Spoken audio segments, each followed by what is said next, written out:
Podemos começar aqui, então?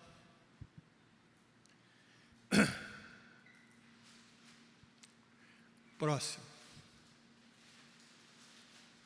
Bem, aí nós temos o exemplo da flora e a água das Amazônias, né? Temos ali a Vitória Régia, temos ali uma árvore altíssima, que, se não me engano, pode ser um jacarandá, temos cursos d'água, temos lagos, temos índio numa canoa. Eis a vida, eis a Amazônia. Próximo. A fauna da Amazônia, muito rica, são seus verdadeiros habitantes. A onça, o papagaio, o boto, a rã, o tucano, o macaco prego, o passarinho e a capivara. Estão aí uns dos principais habitantes da nossa floresta. Próximo. Bem, eu tenho que ser grato sempre a Deus, porque Deus é que me permite estar aqui, é a sua generosidade. Portanto, eu estendo aqui a minha gratidão dizendo a Deus que a todo dia surpreende os que pesquisam, estudam pela sua inteligência, sabedoria e amor. Cada vez que nós nos envolvemos, nos aprofundamos no conhecimento das coisas, mas nós surpreendemos com o amor, com a inteligência, com a perfeição, com a sabedoria divina. Portanto, a aula consagra a Deus. Próximo.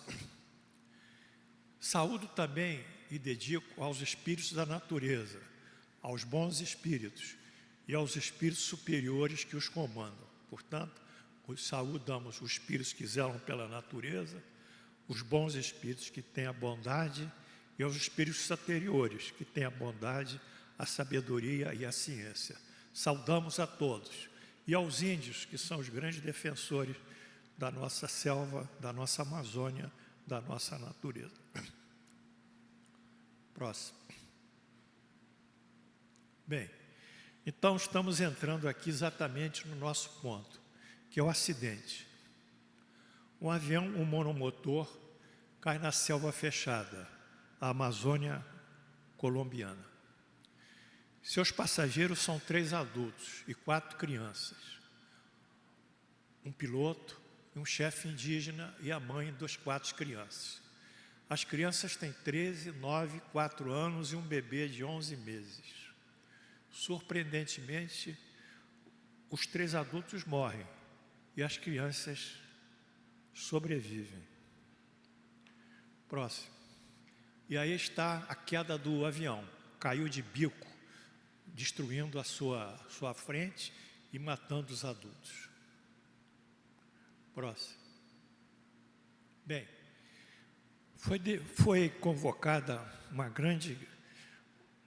grande grupo de militares e índios para descobrirem e pesquisarem se poderiam encontrar as crianças. E dentro dessas investigações, dessa procura, houve a pista do resgate, que é uma pegada da criança, que está aqui à esquerda, ao lado de um cachorro, que está à direita. Há ainda uma fralda, restos de frutas mordidas, gravetos e galhos. Quando aquela equipe de salvamento identificou essas pistas, concluiu que as crianças estavam vivas e que ainda estavam sendo acompanhadas por um cachorro. Próximo.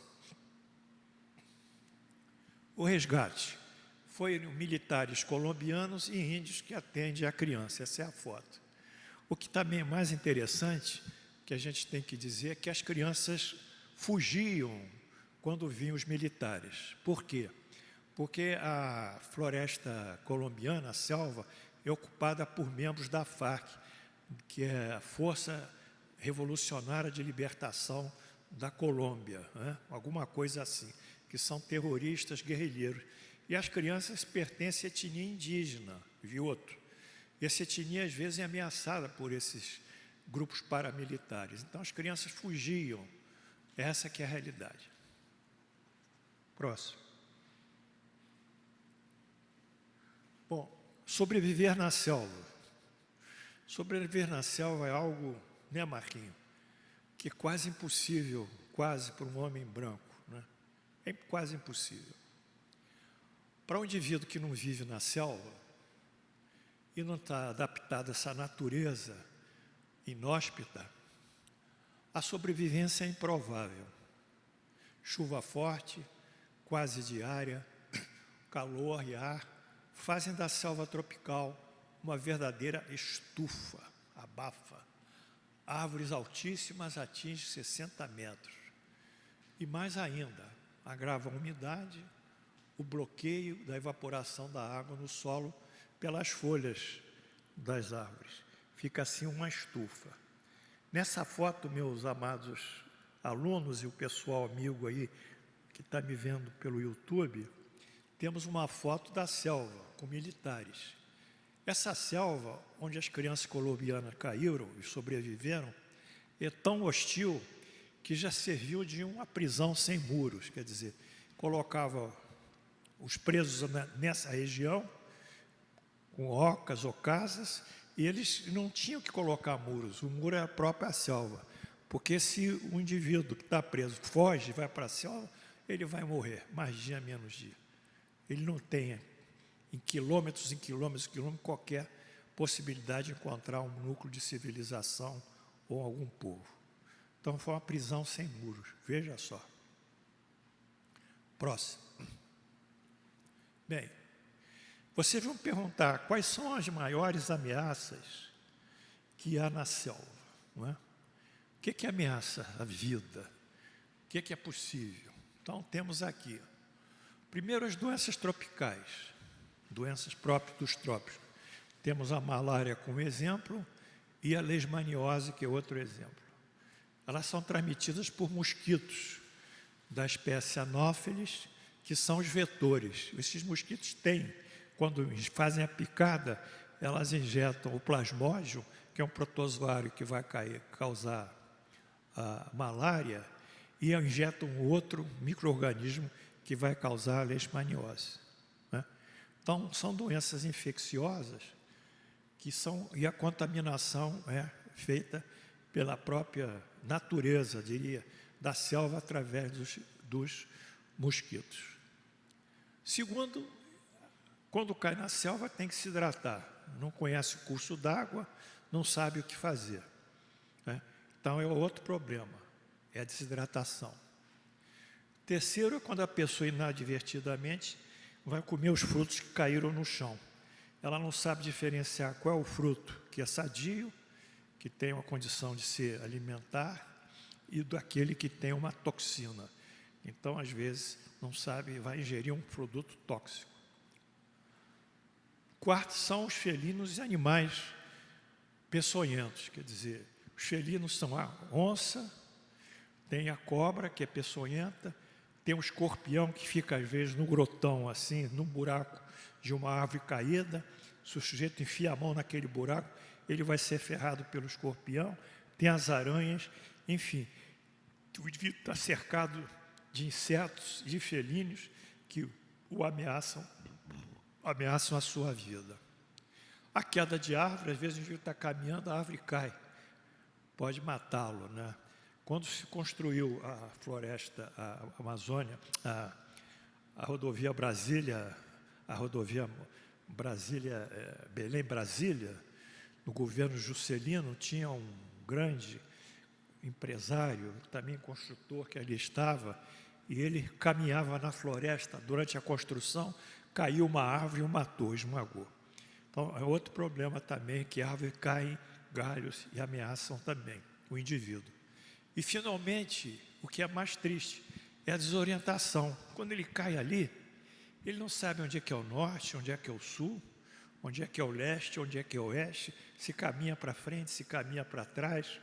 Então, em geral, eles ficam tão assustados, cheios de medo, aterrorizados, que eles começam a caminhar em círculo, vai andando, mas no final, quando chegam a um determinado momento, eles voltam à sua origem, aí se perdem mesmo. Então, é justamente o medo que eles têm da floresta que os levam também a essa desorientação.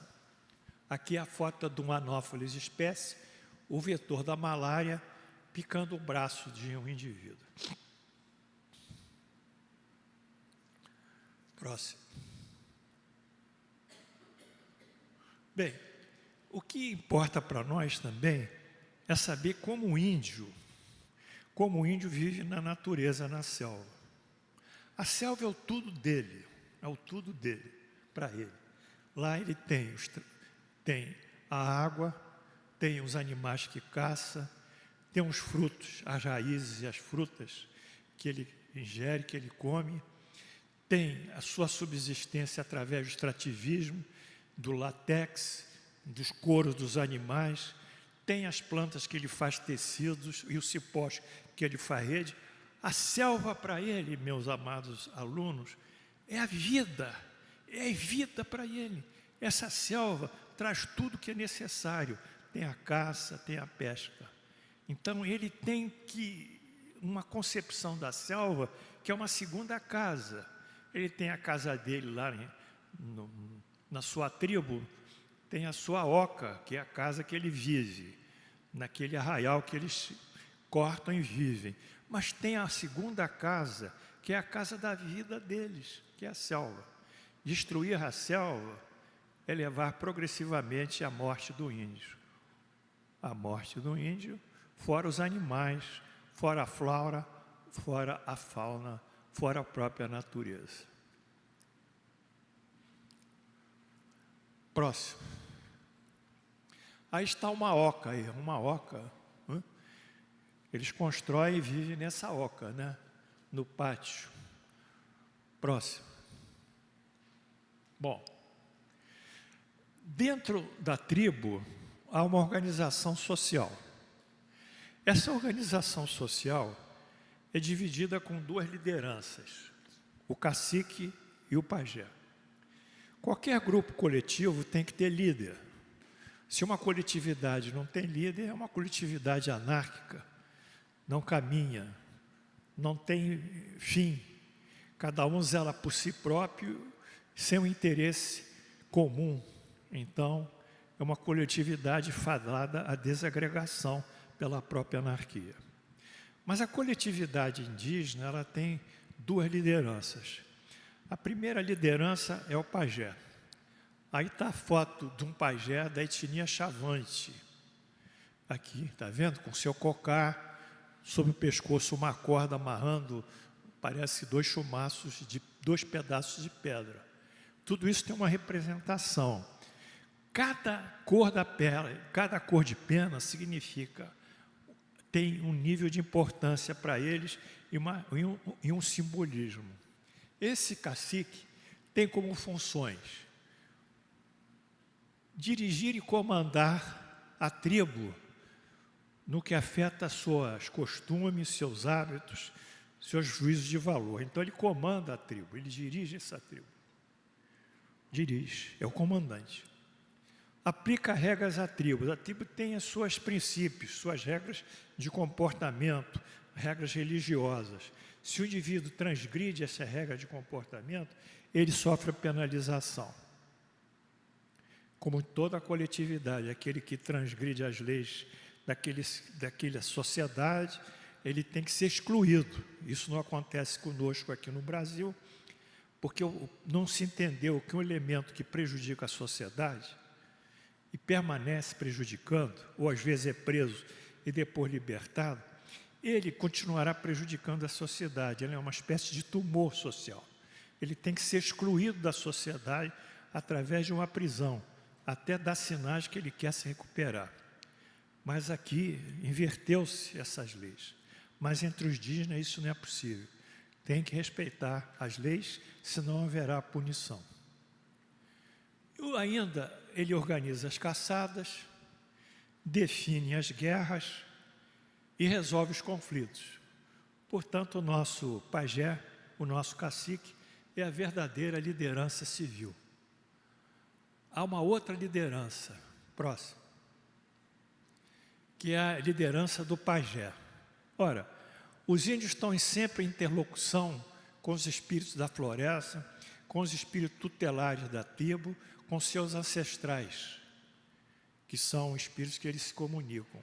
A relação dos índios com a mata, que eles respeitam e tem ali um conhecimento também das manifestações espirituais e também ligados aos seus ancestrais, toda essa movimentação que une o céu à terra, a matéria ao espírito, é própria de um trabalho específico do líder religioso, é o pajé. Então, cabe ao pajé as seguintes funções. É a memória viva da cultura, a história das tradições daquela comunidade. Ele conta as histórias, são sua narrativa. Essa narrativa vão sendo passadas para os mais jovens, e os mais jovens vão passando por geração em geração. É a tradição. Amados alunos, há uma máxima que diz: a tradição apropria o conhecimento. Quer dizer, há povos que não escrevem, que não têm redação escrita, que não têm memória escrita, mas através do discurso verbal, das narrativas, esses conhecimentos vão sendo passados do avô para o neto, do neto para o bisneto, numa sucessão de conhecimentos. E esses conhecimentos, eles sofrem um processo de tradição que vai dar àquela tribo, àquela comunidade, uma série de rituais e uma série de regras espirituais. A tradição apropria o conhecimento. Lucinha quer destruir uma sociedade, quebra a tradição dela. Começa a desagregar a família, começa a desagregar os valores daquela sociedade. Lá atrás, que os avós pensavam, a história da sociedade, a cultura, os hábitos, os costumes, passa uma vassourada nisso tudo e deixa as pessoas sem um norte de caminhar. Mas a tradição está intimamente ligada à religião, também aos costumes, e ela realmente é um marco dentro da tribo, dentro dos índios, porque a tradição apropria o conhecimento. E quem tem esse conhecimento é o pajé, querido. Ele que tem a memória da tribo, e essa memória vai sendo passada sucessivamente, geração a geração. Outra coisa importante, ele também é especializado em curas. Nesse momento ele faz a função do curandeiro, faz rezas, dá passes, usa plantas e raízes como medicamento. Então, ele também é responsável pela cura. Uma parte das doenças ele atribui a espíritos que prejudicam o indivíduo. Então, ele reza para afastar esses espíritos dentro da sua mitologia, a mitologia indígena. Além disso, ele tem essa aptidão extraordinária que ele entra em contato com os vivos e os mortos. Ele vai fazendo contato, ele é a ponte. Eu diria, ele é o médium da tribo, né? Ele profetiza, ele dá evidência, mas é o médium responsável, né? É o médium que tem a liderança, que zela pela estabilidade da tribo, né? Então, ele entra em contato através de cerimônias ritualísticas com o mundo transcendental, o mundo espiritual, interpreta isso e passa para aqueles que estão na sua manifestação presente. E profetizam também e têm evidência, né? Algumas tribos, nesse rito, eles usam umas substâncias que a gente chama psicodislépticas. Psico é mente, disléptica é uma alteração da mente, quer dizer, são substâncias alucinógenas, casca de aúsca e outras substâncias. E aí eles tomam essas substâncias, alteram o seu estado de consciência, entram num transe e dentro desse transe permite pela alteração o espírito dele se comunicar, porque pelo transe ele deixa de controlar a sua própria mente e isso é um mecanismo facilitador para a comunicação do seu espírito. Então, nessas cerimônias de cura, de solução de problemas da tribo, o pajé entrando em contato com as pessoas mortas, e também ele representa bichos, busca curas, solução de problemas pessoais, e o grande conselheiro. O pajé, então, essas cerimônias altamente religiosas são chamadas pagelanças, vem de pajé. Então, são as duas lideranças da tribo, o pajé, o cacique e o pajé. O cacique é a liderança civil e o pajé é a liderança religiosa. Próximo.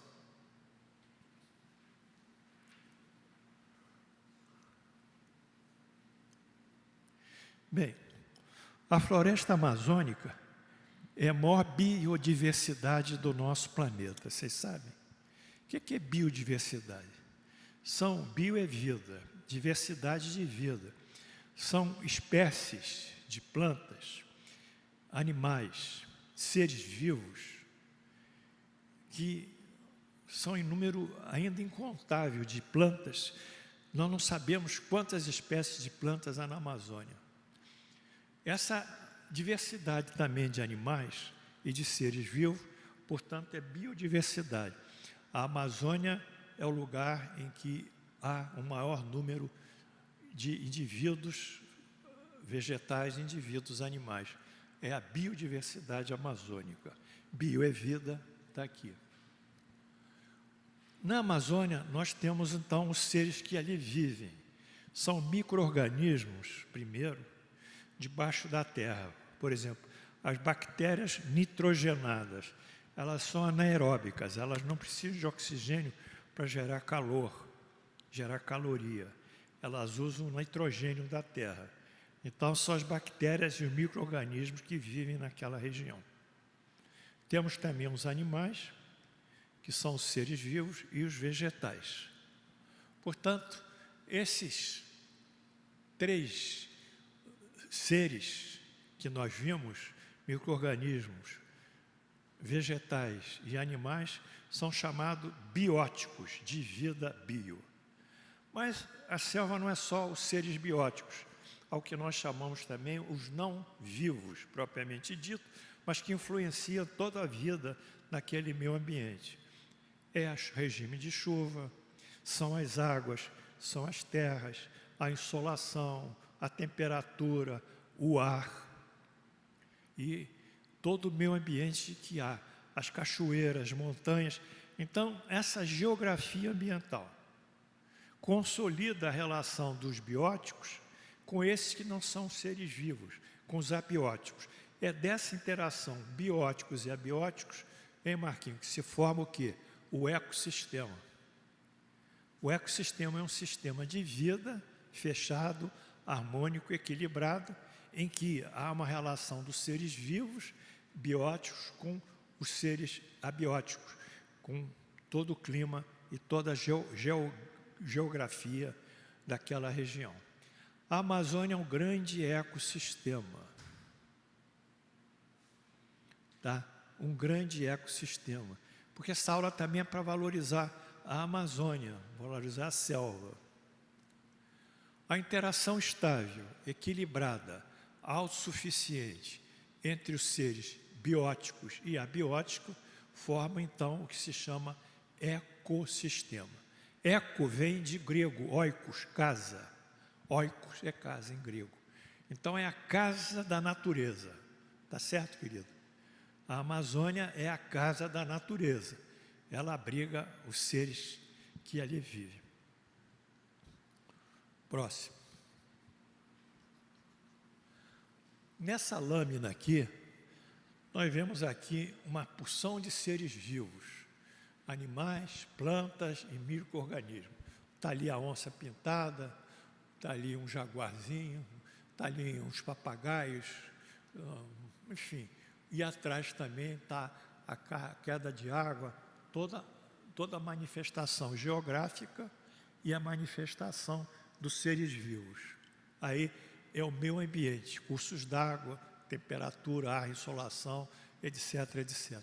Então, essa interação, animais da floresta, seres vivos, vegetais da floresta, seres vivos, meio ambiente é que forma o ecossistema.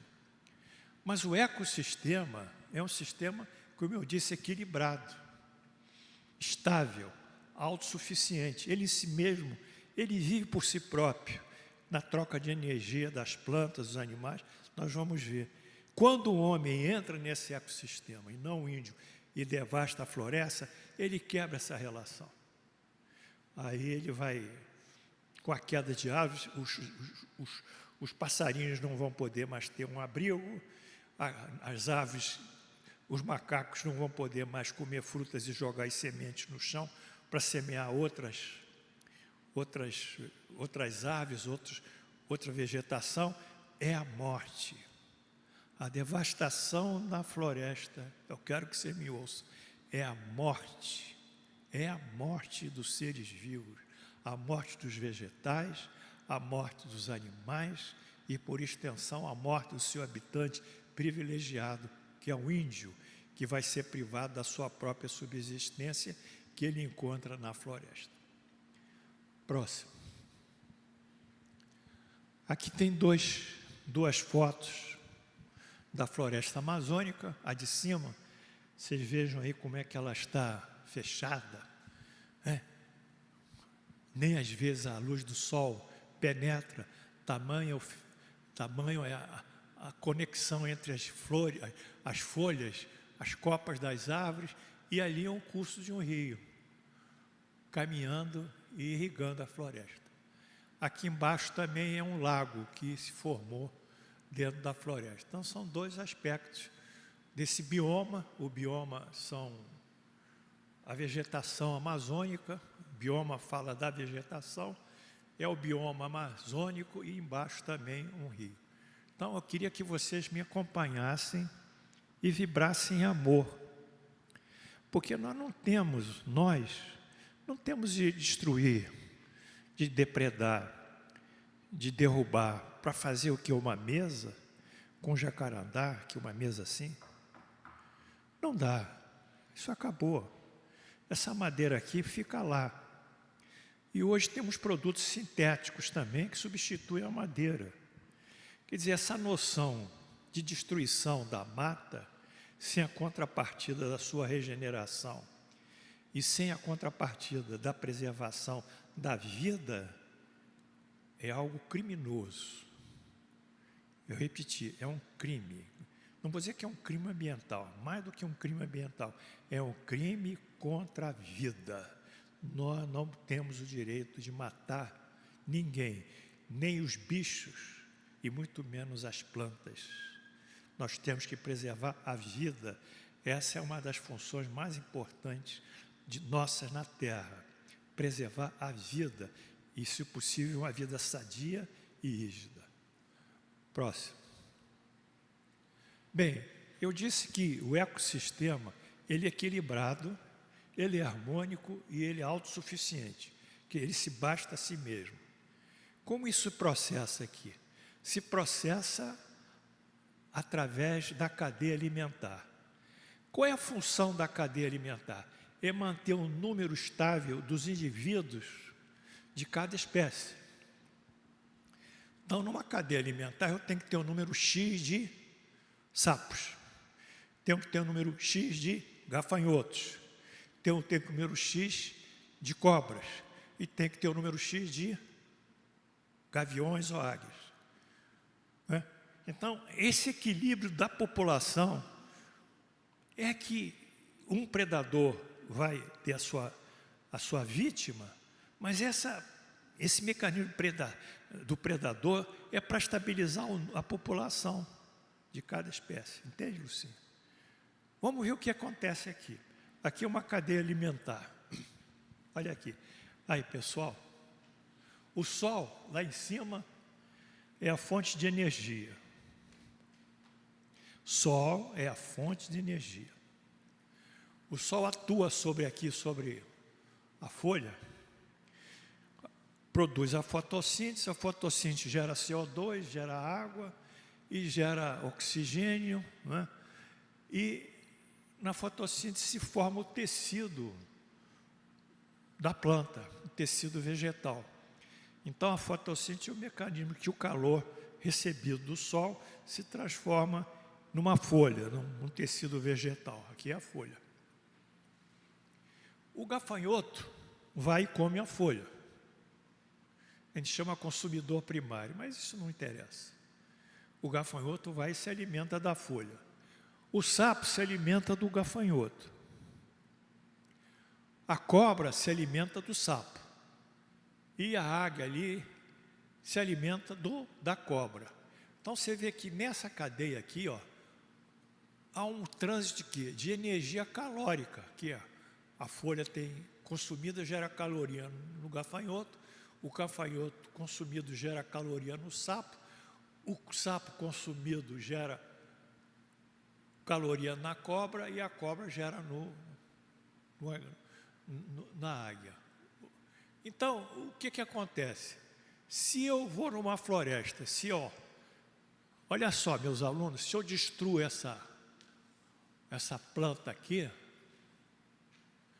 o gafanhoto fica sem se alimentar, morre. O sapo fica sem alimentar, morre. A cobra fica sem alimentar, morre. E lá em cima a águia fica sem alimentar. Agora, se nessa cadeia eu destruo o sapo, o número de gafanhotos que está aqui embaixo aumenta. Então a gente tem o que chama de uma praga de gafanhotos. Que Deus me perdoe. Houve uma série de situações que nós vivemos com a febre amarela. A febre amarela é um vírus da floresta, vírus tropical. A febre amarela começou a vir para a região urbana. Por quê? Porque os mosquitos, que são os vetores, começaram a crescer em número, porque o seu predador, vamos supor que era o sapo, foi morto. Então, é um degrauzinho a cadeia alimentar que tem por função manter a vida e equilibrar o número de indivíduos de cada espécie, população de cada espécie. Então, isso é muito sério. Quando a gente destrói a floresta, a gente destrói todo esse sistema de vida, essa cadeia alimentar, e vamos gerar muitas pragas. Que Deus que me perdoe. Será que ninguém fala isso na televisão? Será que ninguém se reúne para falar isso, dessa consciência ambiental? Será que são promessas que eu vou acabar com isso, vou acabar aquilo? Não vai acabar com isso, não vai acabar assim. Com a boca não acaba, com o discurso não acaba. Acaba com princípios de educação e com voluntariado muito forte que queira defender essa vida. Com ação sobretudo. Próximo. Aqui é uma cadeia alimentar aquática. É uma cadeia alimentar aquática. Esses que estão aqui são algas marinhas. Aqui. As algas integram o reino vegetal. Vocês sabiam que as algas são do reino vegetal, como as plantas, né? Mas a alga, ela produz a fotossíntese. Ela produz oxigênio. Como as algas estão nos oceanos, nos mares, a produção de oxigênio depende dos mares e não da floresta amazônica. Quando dizem que a floresta amazônica é o pulmão do mundo, é uma mentira, embora eu defenda a sua preservação. Porque ela produz oxigênio, uma boa parte do oxigênio é consumido pelos próprios bichos da floresta. Às vezes ela produz mais CO2 do que oxigênio. Então, definitivamente, a floresta amazônica não é o pulmão do mundo. O pulmão do mundo são essas algas marinhas, que nós chamamos vegetal, fitoplânctons. Agora, os fitoplânctons na cadeia alimentar, eles são o quê? São ingeridos, as algas, pelos protozoários aqui, pelos vermes, pelos crustáceos, por um caranguejo aqui, uma lagosta, que vive do fitoplâncton. Mas a lagosta, então, os crustáceos são ingeridos pelos peixes maiores até chegar aqui um fechamento que é um tubarão. Então a cadeia alimentar na água aquática também mantém o equilíbrio do ecossistema. Não, não podemos destruir baleias, não podemos destruir tubarões para pegar barbatana. Tudo isso é uma coisa que não melhora a vida de ninguém. Né, Marquinho? Tem lá o japonês, lá o chinês, sopa de barbatana de tubarão. Ele não precisa fazer essa sopa, para que isso? Quer dizer, o homem está sempre procurando algo na mata que ele acha que vai beneficiá-lo, vai dar dinheiro. É um sistema torto do capitalismo e, na realidade, isso só degenera a vida, só prejudica a vida. Bom, aí é um ciclo, uma cadeia alimentar aquática. Vou parar um pouquinho, vou beber uma água. Eu espero que vocês estejam gostando da aula, tá? Essa aula é um inário à Amazônia, um inário aos nossos índios.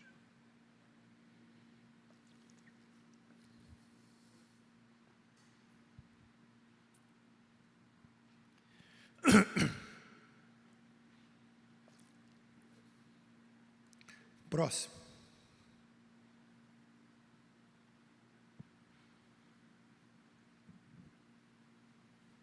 Bem, o índio, ser vivo inserido no ecossistema. O índio, a semelhança dos bichos, a semelhança das plantas, é um ser vivo que vive dentro desse sistema. É um representante da nossa espécie, Homo sapiens, que é a nossa espécie, né? Gênero Homo, espécie Sapiens. Já ouviram falar nisso, né? O gênero Homo, porque nós somos originários de um orangotango, de um chimpanzé, Homo. Aí foram formando mutações, aí formaram os hominídeos, que são nossos antepassados, homem de Neandertal, Sinantropo pequinenses, enfim, uma série de homens pré-históricos são os hominídeos, até que eles foram evoluindo e formaram o Homo erectus, o Homo habilis, o Homo sapiens, e aí estamos sapiens. O sapiens de quê? Nossa sabedoria não está sendo levada para a coletividade, não. Abre a televisão e só vê desgraça. Ninguém ensina as coisas boas. Ninguém está preocupado. Bem, eu acho que eu estou sendo crítico, mas a minha função de professor é falar o que eu acho, o que foi me dado pelas pesquisas, né? Bem, então o índio é o grande ser vivo na floresta. É o representante da espécie Homo, do gênero Homo e da espécie Sapiens. Bom, por quê? Porque, como eu disse, a floresta é o grande santuário do índio. Como eu disse, ela dá para ele a pesca, ele dá para ele a caça, ele dá para ele as plantas, dá para ele as raízes, os frutos, a água, dá vida para ele. Dá o cipó que ele trança e faz a sua rede. Dá um pedaço de folha que ele trança e faz um cesto. É a vida dele, pessoal. A vida do índio está na floresta. Esse é um ponto. Agora, aculturar o índio, botar o índio com celular, isso é uma outra aula que eu tinha que dar e não posso dar aqui, que não é objeto dessa aula. Mas também eu tenho um problema da destruição da cultura do índio pelo homem branco. Bem, então, é um espaço absolutamente necessário. Mas o índio, ele dignifica a floresta, ele respeita a floresta. E quando ele utiliza a terra por mais tempo, para plantar a sua mandioca, ele, depois de um determinado tempo, ele sai dali, porque a terra está fraca, e vai plantar em outro lugar, mas sempre respeitando. Lembra lá o que está no ano sabático do Deuteronômio, que é um dos livros do Moisés, que diz que depois de 7 anos você deixa a terra descansar. Lembram isso? Sabático é porque é sábado, né? Trabalhará 6 dias e descansará 1. É o sábado. É o sabático, sempre relacionado aos 6 dias em um ano, em um dia de descanso. Há 7 anos e um dia de descanso, etc. Então, um ano sabático. Mas o índio, no ecossistema, ele respeita também a sua terra, né? Agora, como ele está em respeito, nós temos um exemplo triste, que é o desmatamento do sul do Pará, lá em cima de Rondônia e mais embaixo de Mato Grosso. Vamos ver o desmatamento. Aqui é um índio, na sua interação com a floresta, próximo. Olha aqui. Olha o desmatamento aqui à esquerda, está vendo? O que é isso? O que são esses troncos, esses galhos secos? O que é isso? O que é isso, pessoal? É a morte. É a morte da floresta. Mate.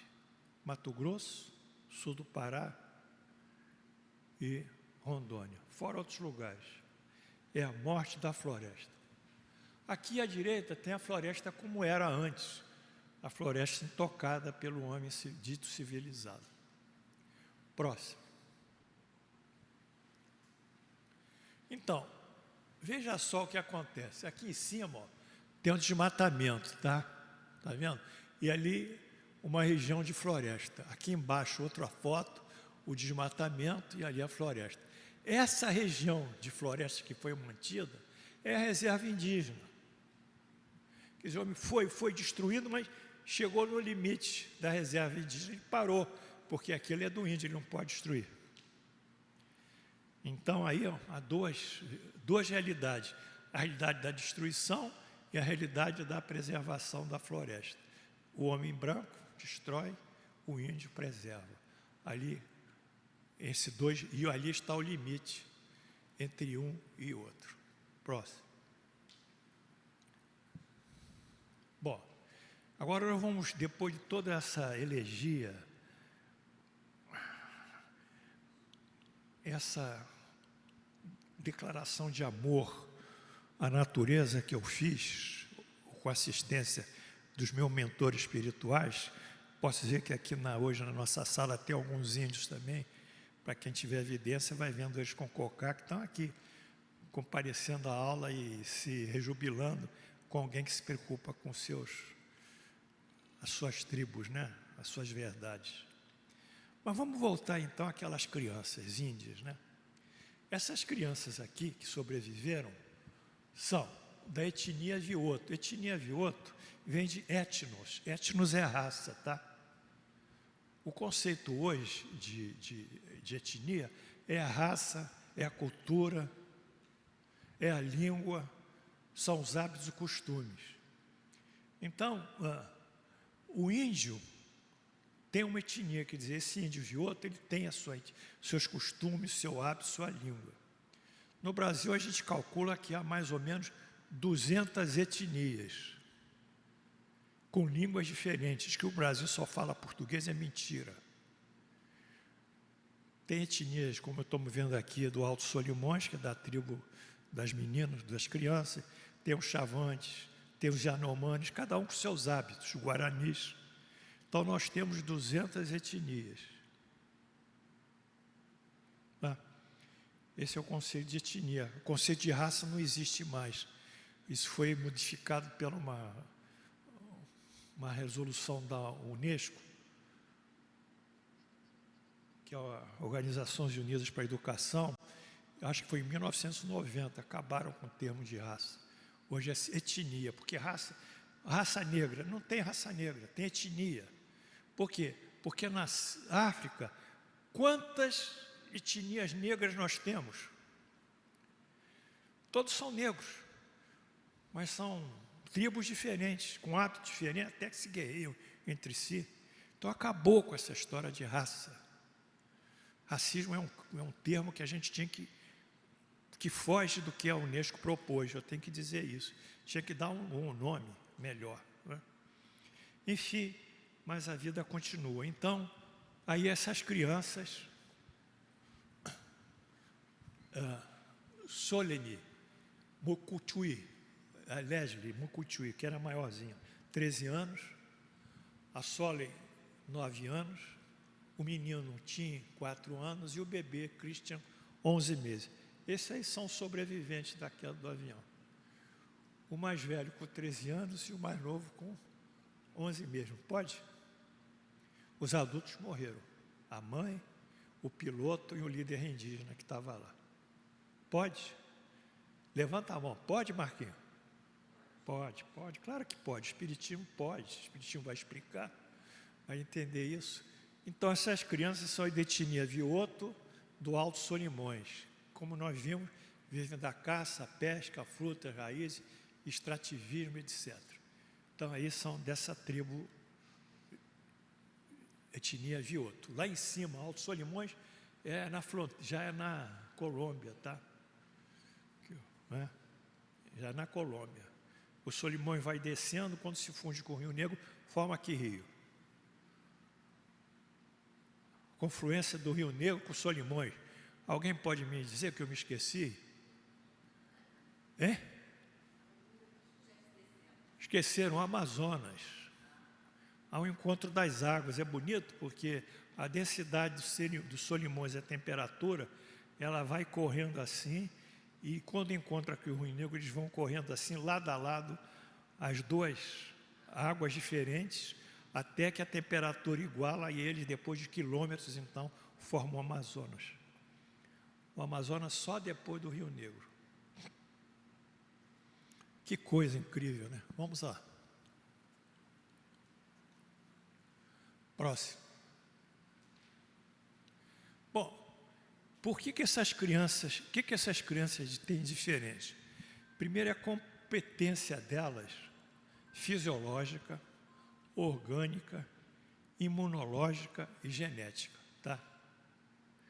Como elas têm uma competência imunológica, elas são imunes à malária, a outras viroses, arboviroses tropicais e a outras infecções tropicais. Elas têm uma complexão que permite ela viver na selva. E elas têm também uma genética que vai passando geração a geração com essas diferenciações morfofisiológicas, imunológicas e endócrinas. Então, elas são diferentes, muito diferentes, não é? Há um caso interessante também na Guerra do Vietnã, que os vietnamitas que viviam dentro da floresta não pegavam malária. Mas os soldados americanos que invadiam morriam de malária. Morreram muitos soldados de malária. Por quê? Pela genética deles. Então, eu que chamei competência natural deles, orgânica, fisiológica e imunológica. A Leslie e seus irmãozinhos têm essa competência. O próximo. Bom, segundo, isso é importante a gente saber, é a competência do treinamento das habilidades naturais do índio. Então, ele aprende a escutar a mata, aprende a escutar os ruídos da mata, fazer a diferenciação. O que é o farfalhar de umas floras, o que é uma queda de um tronco, o que é o piar da cobra, que a cobra também pia à noite, o que é o rufar de um sapo. Então, eles aprendem a diferenciar os ruídos da floresta. São treinados pelos pais que vão ensinando, igual a gente ensina a partitura, ensina uma música para uma pessoa que quer aprender a tocar piano, por exemplo. Também sensibilizam pelos odores. Elas vão saber o que é o odor de uma folha, o que é o odor de uma flor, o que é o odor de um fruto, o que o fruto é tóxico, não é. Eles cheiram, vão ver se o fruto é comestível ou não. Eles são treinados pela visão, pela audição, por todos os órgãos da senso-percepção.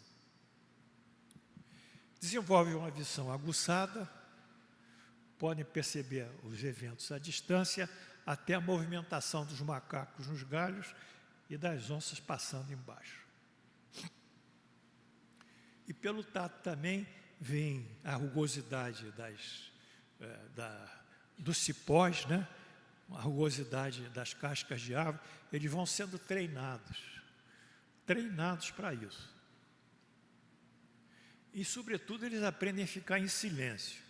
Então, o primeiro treinamento deles é desenvolver a capacidade de ouvir, ou de escutar, de ver cheirar e tocar. Então, eles aprendem a fazer a leitura de todos esses impulsos sonoros, visuais, etc., que nascem da mata. Isso é a primeira coisa. Isso é Leslie e seus irmãos foram treinados. Os seus irmãos não, ela que é a mais velha. Próximo.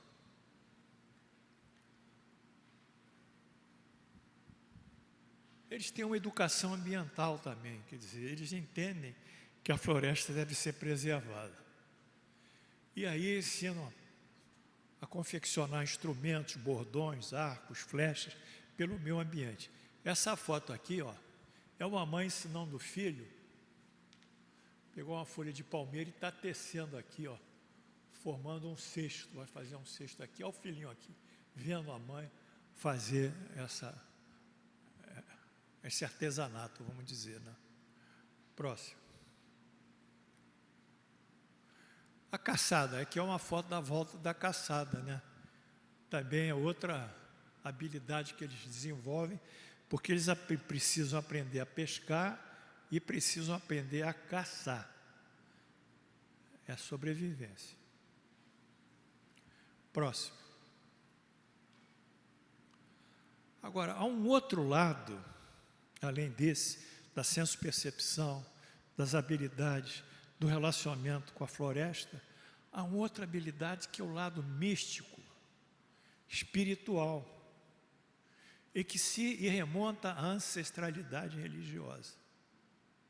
Então aí eles saem, eles veem algo que está transcendendo a floresta e se desdobra para o mundo espiritual. Então eles sentem que eles podem andar na floresta, que eles têm os protetores deles. Tem aqueles que assistem eles.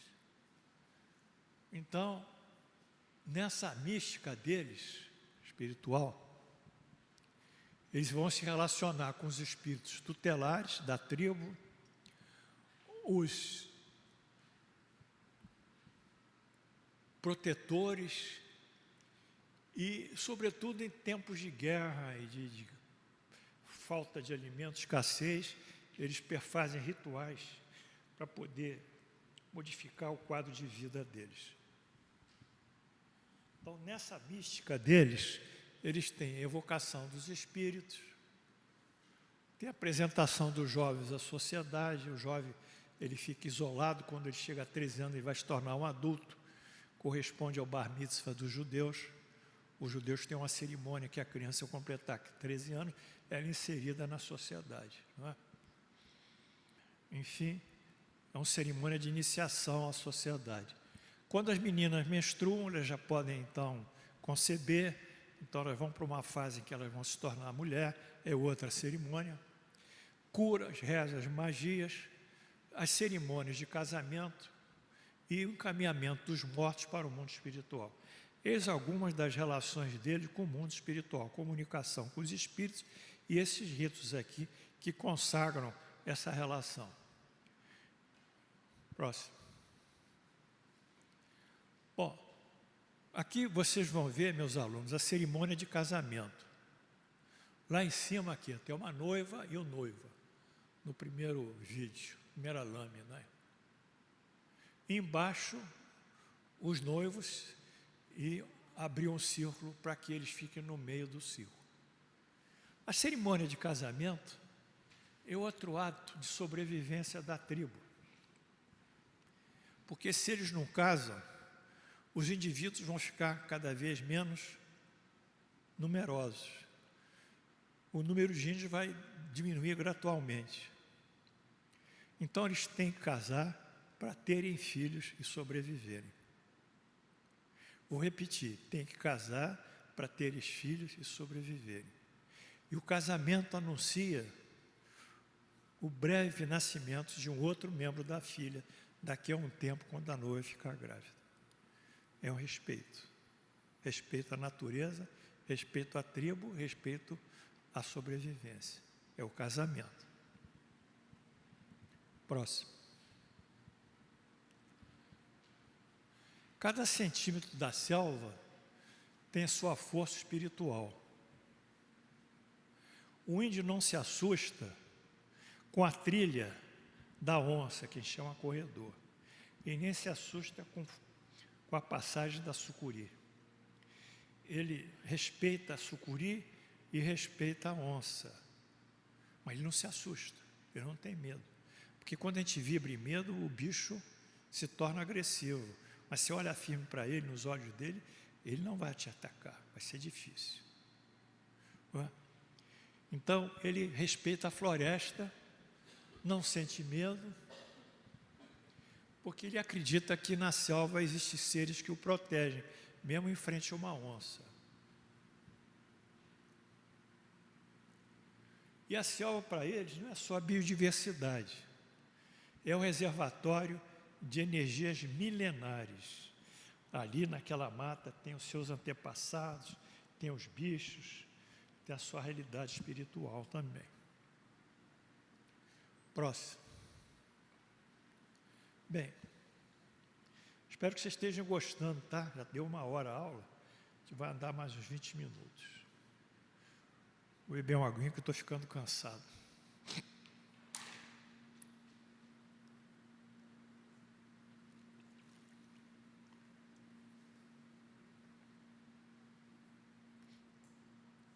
Na mitologia indígena, nós temos os espíritos. Esse primeiro foto aí é o Tupã, é o Deus Trovão. A Umbanda, que é uma cultura religiosa africana, trazida pelos escravos, quando ela veio ao Brasil, ela sincretizou muitos rituais dela e muitos representantes com a mitologia indígena. E também sincretizou com os católicos, porque eles eram proibidos pelo senhor de engenho de praticar sua religião.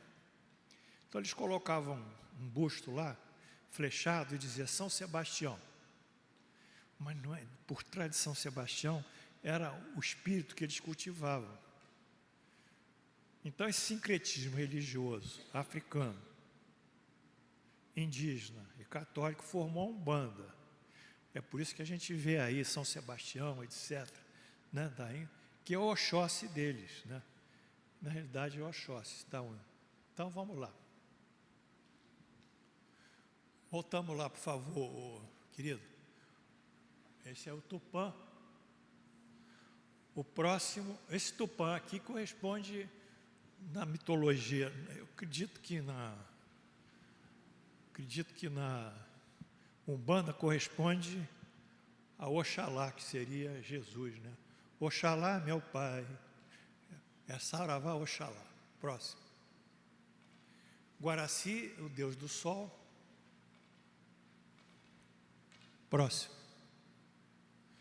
Jaci, a deusa da lua.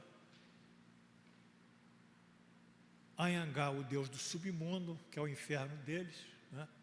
Porque também tem um submundo, né? Na Umbanda, com o deus do submundo é o que coordena e dirige os Exus. Próximo. Caipora é o protetor da floresta. Esse caipora é notável. Vocês já ouviram falar no caipora? A pisada dele é invertida, né? Nós temos na frente o dedão do pé e atrás o calcânio. Ele inverte, na frente é o calcânio e atrás é o dedão do pé. Então ele está andando assim, parece que ele está vindo no sentido oposto pela pisada dele, mas está em outro caminho. Então esse caipora, ele ilude o caçador, ele envolve o caçador, ele defende a mata. Tem uma música do Tom Jobim dizendo assim, isso mesmo, caipora é o protetor do sertão, né? Deixa a mata crescer, deixa o índio, enfim, é uma música do Tom Jobim. Então o caipora defende a floresta, é outra entidade, porque eles precisam que a entidade defenda a floresta. Próximo. A Yara, a deusa da água, que na Umbanda é Iemanjá. E Oxum, depende. Bem, agora, após as crianças serem resgatadas, elas fizeram um desenho. Esse é um desenho da irmã mais velha, né, de 13 anos, da Leslie. Aqui está o que elas estão desenhando, e aqui é o cachorro Wilson, ó, que ficou com eles muito tempo, acompanhou as crianças muito tempo, é um pastor belga. Próximo. Aí está o Wilson, mas o Wilson morreu. E na tradição da etnia Vioto, o cachorro é dado em holocausto, em sacrifício, para a sobrevivência da criança. Ele morre para as crianças sobreviverem também. É a crença também na etnia Vioto. Próximo. Bem, agora nós vamos entrar, particularmente, depois de toda essa movimentação ecológica, ecossistema, respeito aos índios, respeito à floresta, respeito à vida, enfim, todo esse trabalho de antropologia dos nossos índios, a cultura, antropologia cultural, antropologia física, etc. Todo esse estudo que, de uma certa forma, é um estudo de religião e de antropologia, nós vamos entrar naquilo que o Espiritismo pode dizer. Mas eu só uso o Espiritismo em cima de Kardec. Eu não posso dizer o que o Espiritismo pensa disso, porque hoje todo mundo usa o Espiritismo. O que o Espiritismo acha, o que o Espiritismo não acha. Mãe de Ná espírita traz o seu amor em 5 dias, né? O Espiritismo virou uma verdadeira camisa de um clube, que todo mundo veste, mas cada um tem a sua parte social, sua cultura, seu nível econômico. O Espiritismo não é isso, não. O Espiritismo foi um termo criado por Allan Kardec, não existia. Existia a palavra espiritualismo. Então, quando a gente fala em Espiritismo, a gente tem que falar Allan Kardec. Allan Kardec é igual ao Espiritismo, e o Espiritismo é Allan Kardec. É isso que eu faço. E é isso que o pessoal devia fazer também. Não o Espiritismo, mas citar Allan Kardec. E como a aula vai explicar a sobrevivência segundo o Espiritismo, surge a primeira pergunta.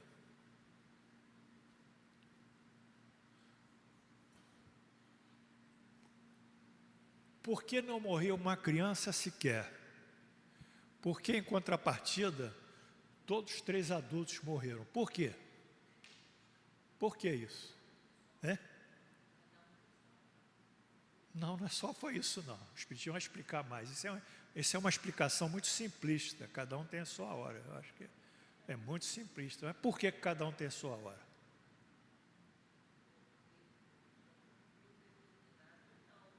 Não, aí não sai disso. Cada um tem sua hora e tchau.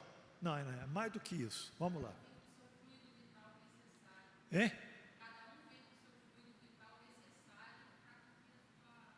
Bom, então vamos lá. Vamos desenvolver isso, né? Tem mais alguma pergunta aí? Não? Não.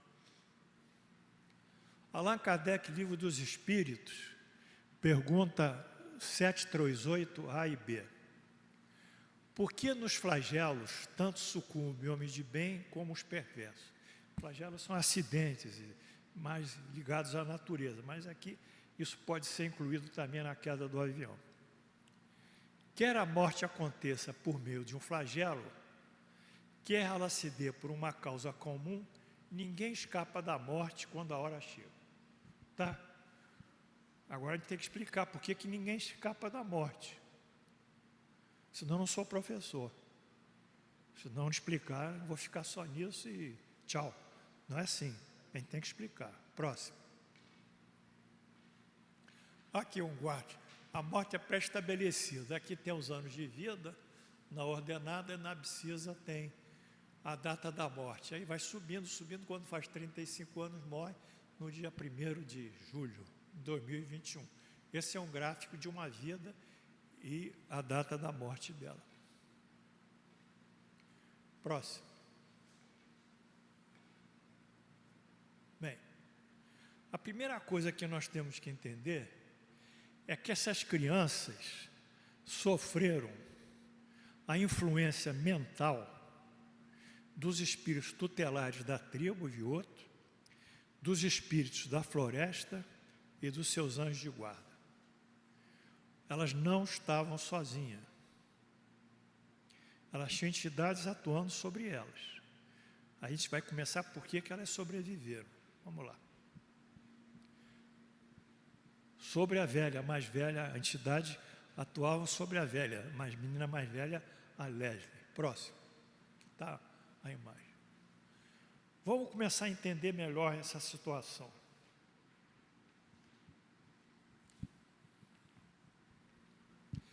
Pergunta 489, anjo de guarda. Há espíritos que se apegam a um indivíduo em particular para protegê-lo? Quer dizer, tem algum espírito que está ligado a nós? Resposta, sim. O irmão espiritual e o que chamais de bom espírito ou bom gênio. Então, nós temos um espírito que nos assiste, segundo a doutrina espírita. 490. O que se deve entender por anjo guardião? É o espírito protetor de uma ordem mais elevada. É o anjo guardião. Ele está sempre mais elevado do que o seu protegido, senão não era guardião. Mas esse termo anjo é um termo lá da igreja, né? Da teologia igreja, né? Não seria o protetor espiritual. Eu tiraria essa palavra anjo que não me agrada. Seria o protetor espiritual, né, Marquinhos? Próximo. Qual a missão? Aí sim. Não, você pulou. Qual é a missão do espírito protetor? Aí sim. A de um pai com relação aos filhos. A de conduzir seu protegido ao bom caminho. Ajudá-lo com seus conselhos. Consolá-lo nas suas aflições. Sustentar sua coragem nas provas da vida. Então, essa é a missão do espírito protetor. Apoiar o protegido nas diversas circunstâncias da vida. Próximo. 459. Os espíritos influem nos nossos pensamentos e nas nossas ações? Eles influem no nosso pensamento e nas nossas ações? Sobre esse aspecto, resposta, a influência deles é maior do que imaginais, pois com muita frequência são eles que vos dirigem. Então, muitas vezes a mentalização deles é tão forte que a gente pensa o quê? Que é a nossa ideia, né? Que é o nosso pensamento, mas é o pensamento dele inserido em nós, dando a intuição, no caso a inspiração. As crianças têm seu anjo de guarda. Leslie, a criança mais velha, foi orientada na mata pelo seu anjo de guarda. É isso que o Espiritismo vai dizer. Próximo. Agora vamos ver como é que essa influência se dá. Nós fomos nos socorrer no livro dos médios, no que ele chama, Allan Kardec, de mediunidade por inspiração, ou mediunidade inspirada. Item, não é pergunta, é item 180. Isso não tem pergunta lá, é o item 182. Qualquer pessoa que quer, no estado normal, quer no estado de êxtase, que é uma alteração de consciência, recebe pelo pensamento comunicações estranhas às suas ideias, pode ser classificada na categoria de médium inspirado. Quer dizer, o cara recebe umas influências mentais, ele sofre a inspiração.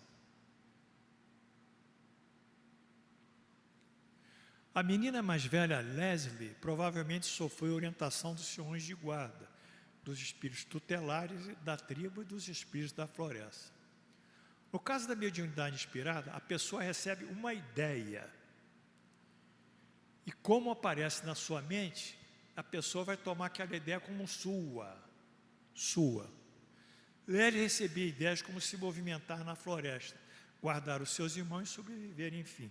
Então ela caminhava ali, pela experiência dela, pela cultura dela, que era a Índia, mas também com a influência dos espíritos protetores, dizendo o que é que ela deveria fazer. Ela achava que era ela, mas na realidade eram os espíritos que protegiam. Então vocês estão vendo que não chegou a hora da morte da Leslie. Não chegou a hora dela, nem dos irmãos. Que havia um fator que inibia a morte, né? Essa proteção espiritual. Vamos andar mais um pouco.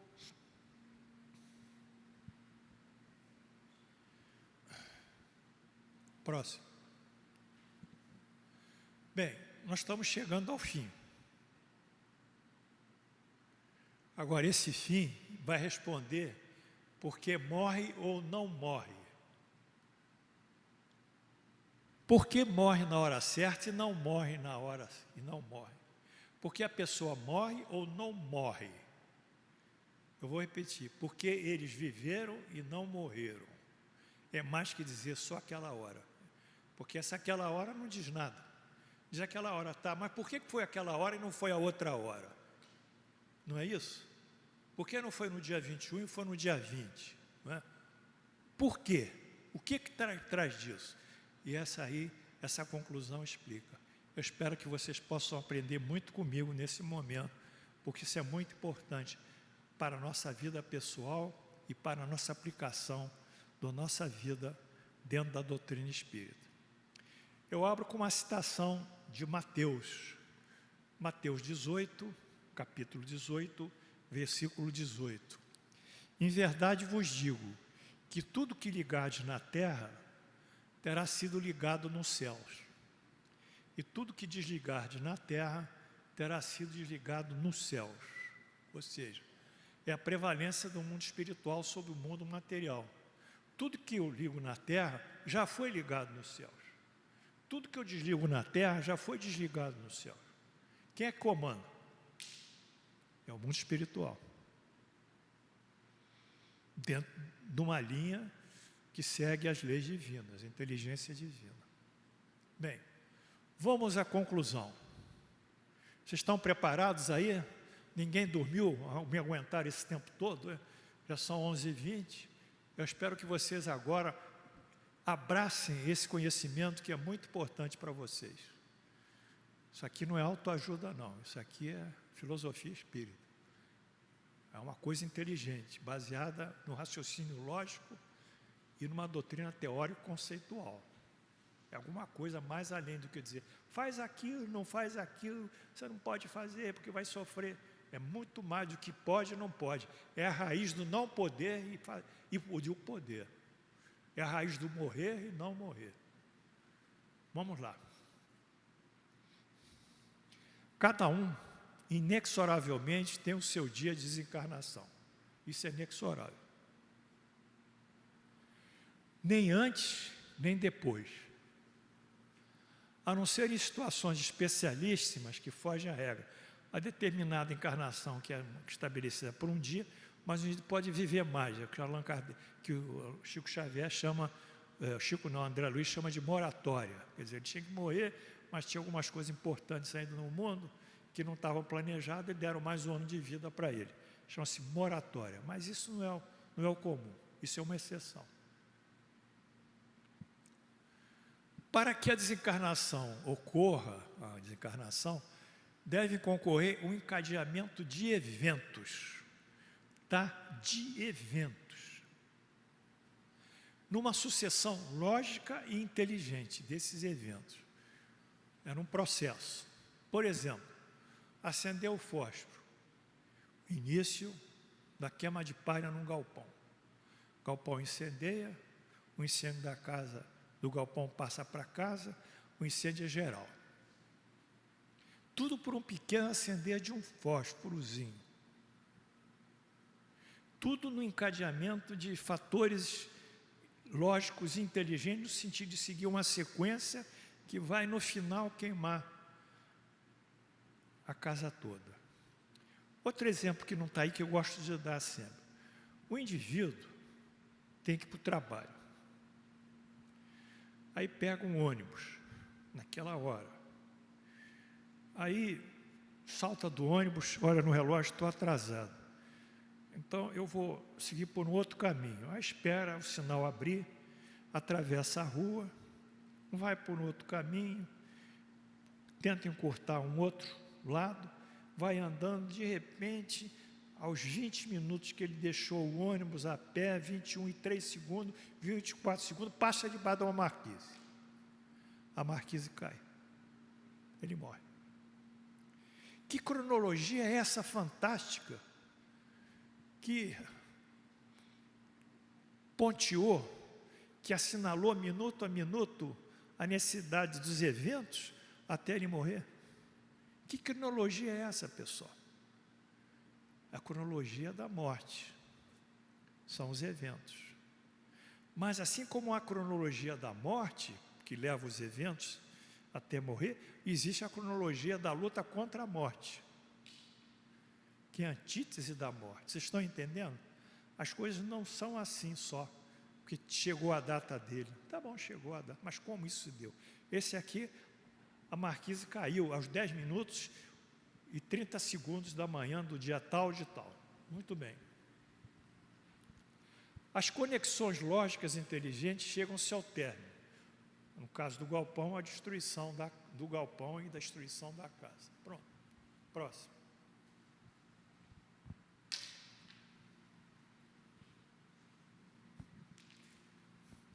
Próximo. 4.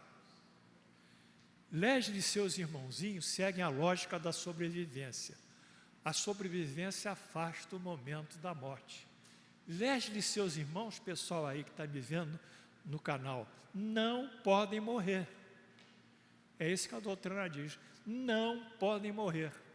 E como elas não poderão morrer? O que evita efetivamente a morte? A coincidência dos fatos.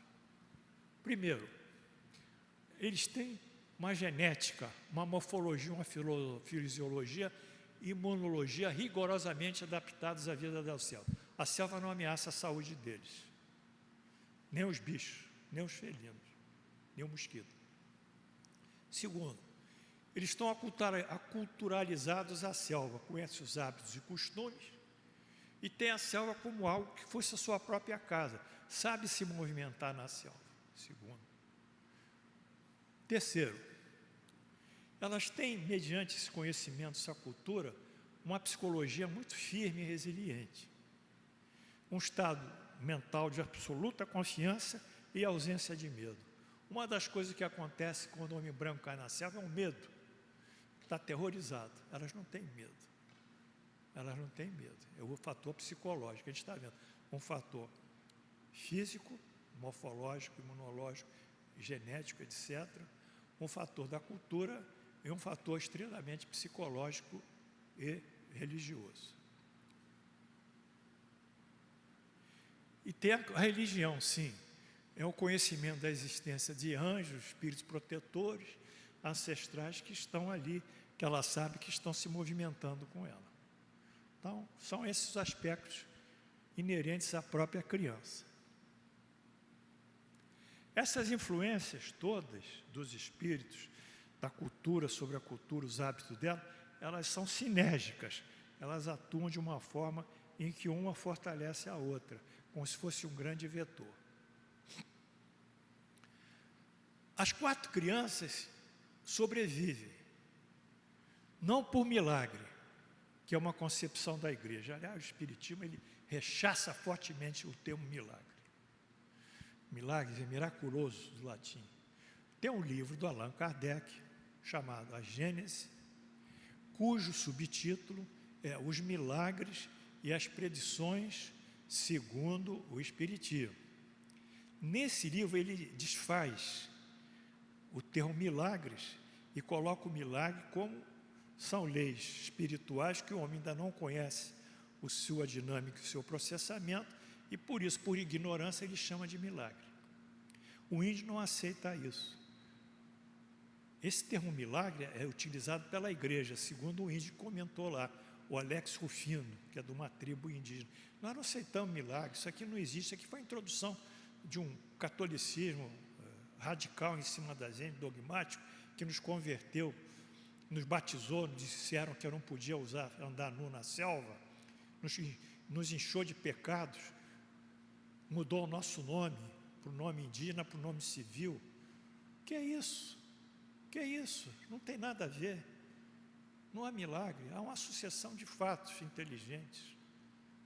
Então, não há milagre. Há uma razão maior. É verdade. Estou falando o que eu acho. As 4 crianças sobrevivem não por milagre, que é uma concepção da igreja. Sim, por seguirem as leis da natureza e as leis espirituais. Elas estão seguindo essas leis que apontamos aqui. As leis, a cultura, o psiquismo, a genética, a parte religiosa. Tudo isso vai afastando a morte. A morte não vai entrar em cima delas. Não tem como. Próximo. Bom, aí eu finalizo a aula mostrando o seguinte, é um simbolismo. Vocês estão vendo os triângulos vermelhos aqui? Tá. E estão vendo os triângulos cinzas. Os vermelhos simbolizam a lógica da sobrevivência, que a gente mostrou aqui, que elas iam sobreviver, porque elas estavam num processo inteligente e finalista, que daria a elas como epílogo a sobrevivência. 40 dias e 40 noites.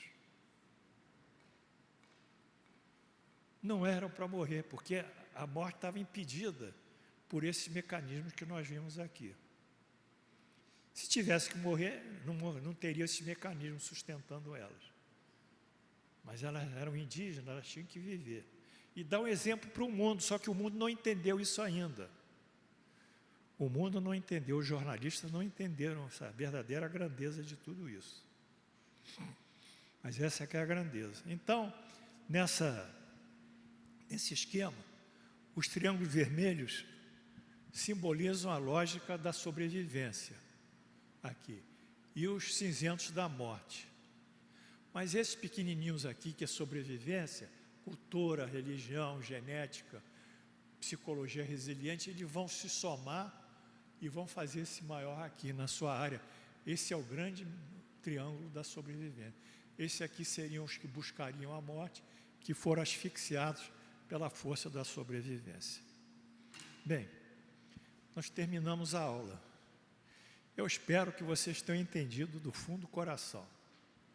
E como meus alunos, não usem só chavões. Tem que morrer porque chegou a hora. Tá bom, eu também concordo. Allan Kardec diz ali que tem que morrer, que chegou a hora. Mas como isso acontece? Essas respostas hoje são muito colocadas na autoajuda, porque os centros espíritas se tornaram palestra de indivíduos de autoajuda que depois lançam seus livros. Isso não tem nada a ver com a doutrina. A doutrina procura ser explicativa, interpretativa, pesquisa e dá uma resposta, eu diria, lógica e inteligente dos fatos. Essa que é a doutrina. E nós temos que, por isso que Allan Kardec colocou o Livro dos Espíritos, que são 1019 perguntas e tantos centenas de itens e subitens. Porque ele perguntava e respondia. Ele questionava e respondia. Quer dizer, foi um processo indagativo. O Livro dos Espíritos são indagações, são perguntas que devem ser respondidas. Essa é a linha de pensamento, eu diria, do verdadeiro espírita, que é também consagrado e se funde com a caridade. Sem a caridade, tudo que eu estou dizendo aqui é aula acadêmica, mas não é. Mas com a caridade se torna uma realidade beneficente e cuja proposta é a prática do bem ao próximo. Bem, alguém tem alguma pergunta? Vem cá, porque aí... Não, tem que falar aqui.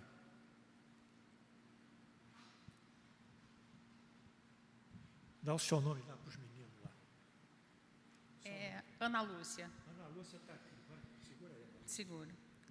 Se eu não estiver enganada, a mãe das crianças também estavam no acidente, né, no avião, não era? Então, a mãe morreu, indígena. Isso aí não influi.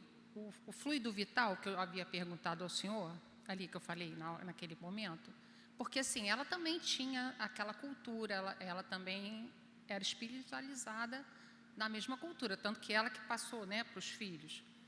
Então, o fluido vital dela extinguiu. Não, ou eu estou errada? Se eu estiver errado, por favor. Extinguiu e as crianças ainda tinham para que cumprisse, né, o que veio aqui no mundo. É isso? Porque o senhor disse... Oi? É isso. Por isso que ela morreu. As crianças não. Mas tinha outros adultos também. E sim, mas eu também, eles foram justamente porque chegou aquele momento do fluido vital deles se extinguiu. Com aquele gráfico que o senhor mostrou, chegou até 35, se eu não estou enganada naquele gráfico. Não é tanto fluido vital, né? É porque são contingências inteligentes que levam à morte, à desencarnação. O fluido vital é uma consequência da desencarnação. A desencarnação é consequência da extinção do fluido vital. Muito bem. Mas o problema não é o fluido vital. O problema é que essas meninas, sobretudo ela, tinha que dar e transmitir um nível de ensinamento e de conhecimento e de sobrevivência à sua tribo e ao mundo. Porque se a mãe tivesse viva, a coisa não seria assim. Porque a mãe já tinha idade para sobreviver e ligar as meninas. Mas ali a mais velha tinha 13 anos e tinha um bebê de 11 meses. O bebê tem que mamar. Então, estou ouvindo mal. Não, tem que falar aqui. Fala aqui, fala aqui.